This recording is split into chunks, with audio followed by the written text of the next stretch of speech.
9월 28일 화요일 매일 성경 묵상을 시작합니다. 오늘 함께 나눌 말씀은 출애굽기 21장 12절에서 36절까지의 말씀입니다.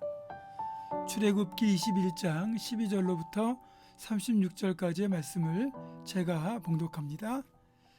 사람을 쳐 죽인 자는 반드시 죽일 것이나 만일 사람이 고의적으로 한 것이 아니라 나 하나님이 사람을 그의 손에 넘긴 것이면 내가 그를 위하여 한 곳을 정하리니 그 사람이 그리로 도망할 것이며 사람이 그의 이웃을 고의로 죽였으면 너는 그를 내 제단에서라도 잡아내려 죽일지니라. 자기 아버지나 어머니를 치는 자는 반드시 죽일지니라.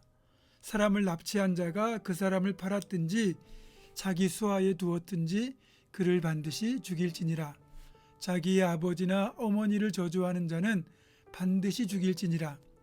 사람이 서로 싸우다가 하나가 돌이나 주먹으로 그의 상대방을 쳤으나 그가 죽지 않고 자리에 누웠다가 지팡이를 짚고 일어나 걸으면 그를 친 자가 형벌은 면하되 그간의 손해를 배상하고 그가 완치되게 할 것이니라. 사람이 매로 그 남종이나 여종을 쳐서 당장에 죽으면 반드시 형벌을 받으려니와 그가 하루나 이틀을 연명하면 형벌을 면하리니 그는 상전의 재산임이라. 사람이 서로 싸우다가 임신한 여인을 쳐서 낙태하게 하였으나 다른 해가 없으면 그 남편의 청구대로 반드시 벌금을 내되 재판장의 판결을 따라 낼 것이니라.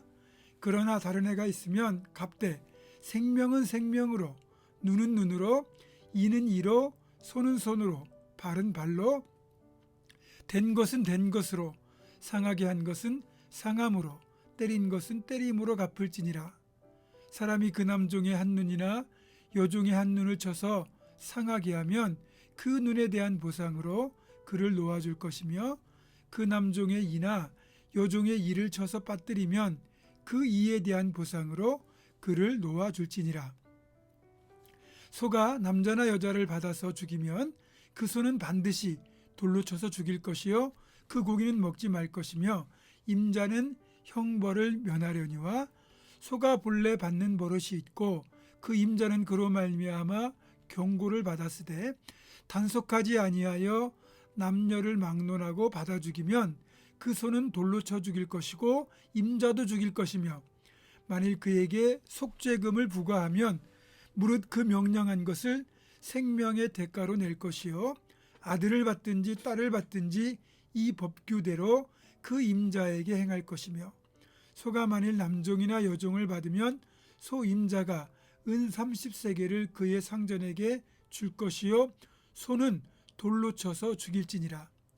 사람이 구덩이를 열어두거나 구덩이를 파고 덮지 아니하므로 소나 나귀가 거기에 빠지면 그 구덩이 주인이 잘 보상하여 짐승의 임자에게 돈을 줄 것이요 죽은 것은 그가 차지할 것이니라.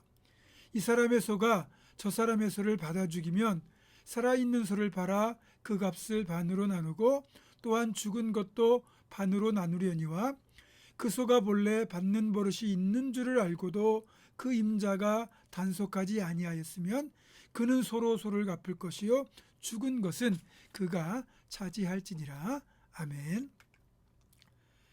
생명에는 생명으로, 눈은 눈으로, 이는 이로, 손은 손으로, 발은 발로, 된 것은 된 것으로, 상하게 한 것은 상함으로, 때린 것은 때림으로 갚을지니라 라고 하는 23절로부터 25절의 이 말씀이 포함되어 있는 이 구절은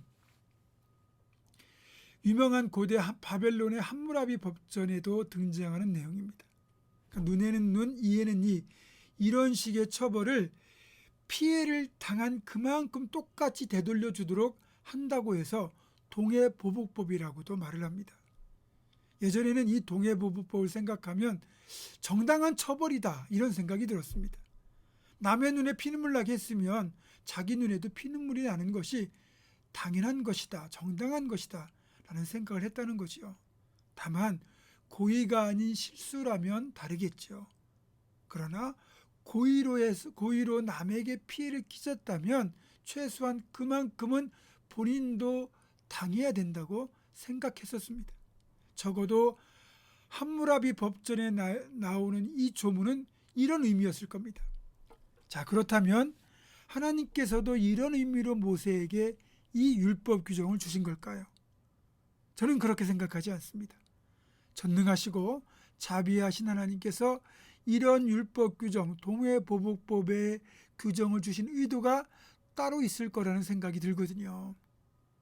이건 누군가에게 상해를 입힌 것이 고의든 아니든 간에 피의 복수가 확대되는 것을 막기 위한 조치라는 사실입니다.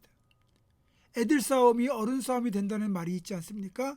이 말처럼 인간의 복수 심리가 어느 적당한 선에서 멈추는 게 아니고요, 점점 확대되게 되어 있거든요.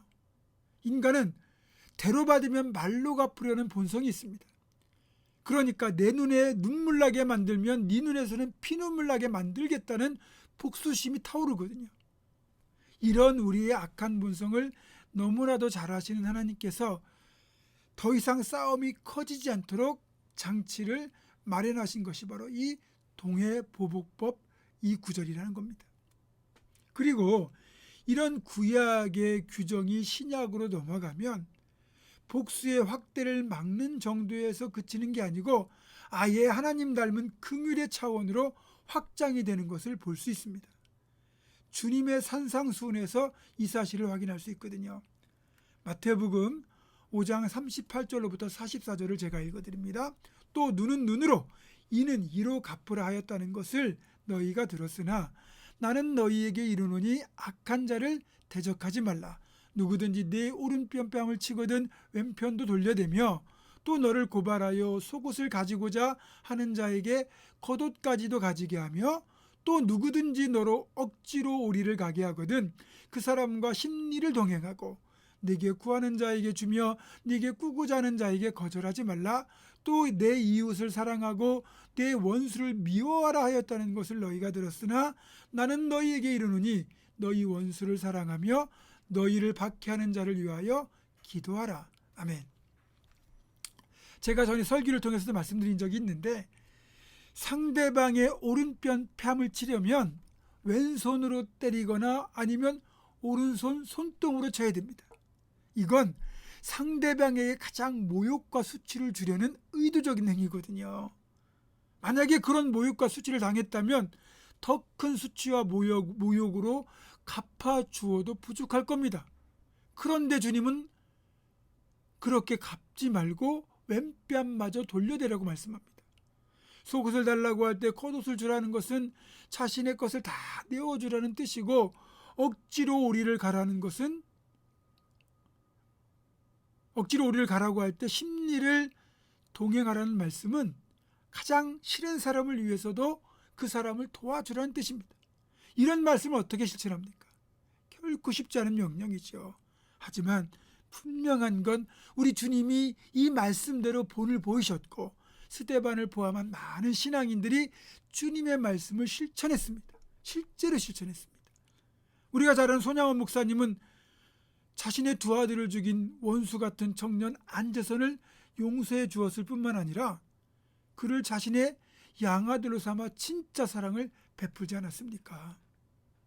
물론 내게 손해를 끼치고 나를 힘들게 만드는 사람들, 원수를 사랑하는 건 결코 내 힘으로는 불가능합니다. 오직 주님이 주시는 힘으로만 가능합니다. 그러니까 더욱더 주님께 이런 것들 다 맡겨야 되겠죠. 사랑하는 여러분, 우리가 원수를 갚는 대신에 하나님께 맡기고 용서하고 사랑하기 위하여 힘쓰고 애쓸 때 그런 우리를 주님께서 긍휼히 여기시고 용서할 힘도 주시고 그런 우리를 통하여 선한 역사도 이루실 겁니다. 그렇게 용서하고 사랑하고 원수까지도 품어내는 우리가 되기를 주님의 이름으로 축원합니다. 기도하겠습니다. 이에는 이, 눈에는 눈, 그런 동해보복이 아니라 오른뺨을 치면 왼뺨도 돌려대고 원수까지 사랑하라고 말씀하신 주님의 그 명령 따라서 정말 내 입으로는 할 수 없지만 주님 주시는 그 힘으로 더욱더 원수를 사랑하고 용서하고 품어내는 그런 주님 닮은 삶을 살아낼 수 있도록 주여 도와 주시옵소서. 그런 우리가 되기를 간절히 원하옵고 예수님의 이름으로 기도하오며 이제는 우리 주 예수 그리스도의 은혜와 하나님의 사랑과 성령의 교통하심이 주님 닮은 모습으로 원수도 사랑하고 또 그렇게 용서하며 품는 삶을 살아낼 것을 결단하는 사랑 모든 성도들, 이들의 결단과 삶과 가정과 생업과 우리 교회 위에 지금부터 영원토록 함께 하시옵기를 간절히 축원하옵나이다. 아멘.